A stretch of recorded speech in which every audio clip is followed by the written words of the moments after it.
ፍጡር ቤዛ መሆን አይችልም። እንግዲህ ከኦርቶዶክስ ቤተ እምነት ውስጥ ላሉት ለእንደዚህ አይነት አባት በጣም ትልቅ ክብር አለን። እግዚአብሔር እድሜያቸውን ያርዝምልን። ይግባችሁ። ቤዛ ማለት ስለሌላ ተላልፎ መሰጠት ማለት ነው። ቤዛ ለመሆን ከኢየሱስ ክርስቶስ ውጪ ሌሎች ብቁ ናቸው? እምዬ ማርያም ቤዛ ነሽ አሉ ለዓለም። እመቤታችን ቤዛ አይደላችም። ቤዛ ልጇ ነው። አትደንግጡ። የቤዛነት ትርጉም ምንድን ነው?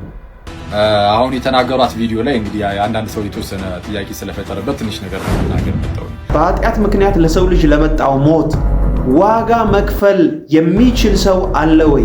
የለምም፣ አልተገኘም። የቻለ የለም ከኢየሱስ ክርስቶስ ውጪ። እንግዲህ እንደሰማችሁት ትንሽ ለጆሮ ጭው የሚያደርግና የሚያስደነግጥ ይሄ በመናፍቃኑ ዘንድ የምንሰማውን ምንፍቅና በእኛ ለኃጢአት ባሪያዎች ነበር፣ ለዚህ ዓለም ባሪያዎች ነበር፣ ለአጋንንት ባሪያዎች ነበር፣ የተገዛን ነበርን፣ በጨለማው ግዛትና ስርዓት ውስጥ ነበርን። ነገር ግን ደሙን አፍስሶ ዋጋ ከፍሎ የራሱ ያደረገን የተቤዠን ኢየሱስ ክርስቶስ ነው። ስለዚህ ብቸኛ ቤዛችን ኢየሱስ ክርስቶስ ነው። ስለ ቤዛነት በዚህ ሳምንት አንድ የኦርቶዶክስ ቤተ እምነት ውስጥ ያሉ ጳጳስ ቤዛችን ኢየሱስ ክርስቶስ ነው በሚል ሐሳብ በሰበኩት ስብከት ብዙ ሰዎች የተለያየ ሐሳብ እየሰጡ ነው። መጽሐፍ ቅዱሳዊ ሐሳብ ዛሬ ላነሳላችሁ ነው ጥቂት። ለዚህ ዩቲዩብ ቻናል አዲስ የሆናችሁ ሳብስክራይብ ማለት እንዳትረሱ። ለመንፈሳዊ እድገታችሁና ቁም ነገር መማር የምትፈልጉ ሰዎች ሳብስክራይብ ማለት እንዳትረሱ። ቀጥታ ወደ ሐሳብ ልሂድ። እንግዲህ መጽሐፍ ቅዱስ ስለ ቤዛነት ምን ያስተምረናል?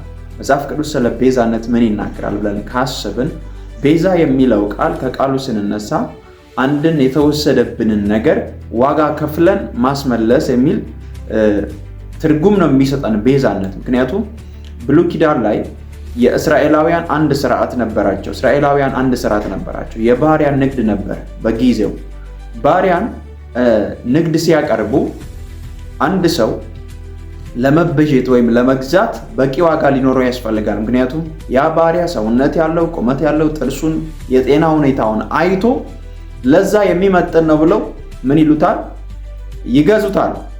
ነገር ግን የሱ የተገዛው የባሪያው የቅርብ ዘመድ ለባርነት እንደተገዛ ባወቀ ጊዜ ወይም በሰማ ጊዜ ይሰማውና የቅርብ የሆነ ሰው እንደገና ለባርነት እንዳይገዛ አድርጎ የሚገዛበት ስርዓት ነበር። ማለትም በውድ ዋጋ ይገዛና ከእንግዲህ ወዲህ ለባርነት እንዳይገዛ ተደርጎ ዋጋ ከፍሎት ይመልሰዋል ያንን ባሪያ ማለት ነው። ያ የእስራኤል ካልቸር ወይም ስርዓት ቤዛነት በመባል ወይም የተወሰደብንን ነገር ማስመለስ። እንዲሁም የመሬት ስርዓት አለ። መሬት የእግዚአብሔር ነው ብለው ስለሚያምኑ ያው እኛም እናምናለን፣ ግን እስራኤላውያን ሲሪየስ ስለሆኑ አንድ መሬት አንድ ሰው ቢሸጥ ዘመዶቹ ናቸው ዋጋ ከፍለው የሚያስመልሱት። ስለዚህ የተወሰደብንን ነገር ዋጋ ከፍሎ ማስመለስ ነው። ስለዚህ እኛ ደግሞ የሰው ልጆች ከአዳም የተነሳ ከአንዱ በደል አለመታዘዝ ከአንዱ አለመታዘዝ የተነሳ በደል፣ ኃጢአት፣ ሞት ወደ ዓለም ገብቷል። ስለዚህ ከእግዚአብሔር የራቀው የሰው ልጅ መስዋዕትነት ያስፈልገዋል። ምክንያቱም በኃጢአት ምክንያት ተፈርዶበታል፣ በሞት ውስጥ ነን። ስለዚህ ቤዛ ሆኖን ወይም ዋጋ ከፍሎን የሚታደገን አካል ሳያስፈልገናል በሰማይ ብቻ ነው የተገኘው። እሱም ኢየሱስ ክርስቶስ ይባላል። መልአክ ቤዛ አልሆነልንም። ማርያም ቤዛ አልሆነችልንም። ከድንግል ማርያም የተወለደው ጌታ ኢየሱስ ክርስቶስ ግን ቤዛ ሆኖልናል።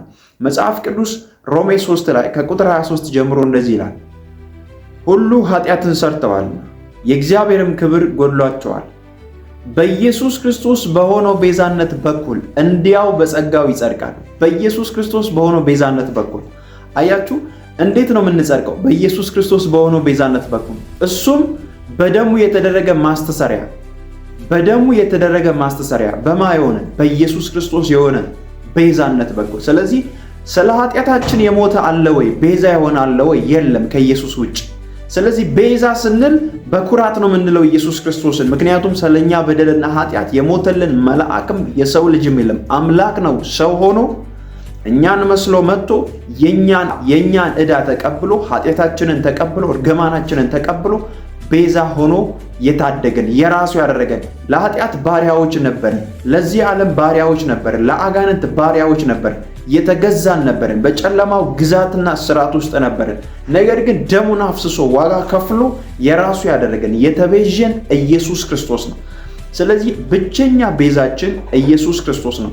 በኢየሱስ ክርስቶስ በሆነው ቤዛነት በኩል እንዲያው በጸጋው ይጸድቃል። ስለዚህ ብቸኛ ቤዛ ኢየሱስ ነው። ሁለት ቤዛ የለም፣ ሁለት አዳኝ የለም። አንድ አዳኝ ነው፣ አንድ ጌታ ነው፣ አንድ መድኃኒት ነው ያለው፣ እርሱም ኢየሱስ ክርስቶስ ነው። ስለዚህ ቤዛነት የሚለውን ቃል ሰምታችሁ የደነገጣችሁ ሰዎች ለቤዛነት ብቁ የሆነ ፐርሰን አለ ወይ? ስለኛ ኃጢአት ደሙን ያፈሰሰ አለ ወይ? ከኢየሱስ ውጪ ስለኛ ኃጢአት መቃብር የወረደ አለ ወይ? ስለኛ ኃጢአት ሲኦል የወረደው አለ ወይ? የለም። ይሄ ሁሉ የቤዛነት ስራ ነው። ሲኦል ሲወርድ፣ መስቀል ላይ ሲንጠለጠል፣ ሲገረፍልን፣ መከራውን ሲቀበል፣ መከራውን ሁሉ ሲቀበል የቤዛነትን ስራ እየሰራ ነው።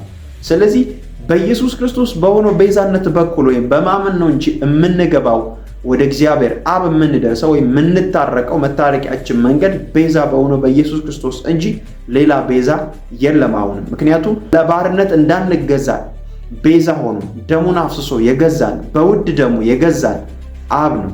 ስለዚህ ቤዛችን ማን ነው? ኢየሱስ ክርስቶስ ነው።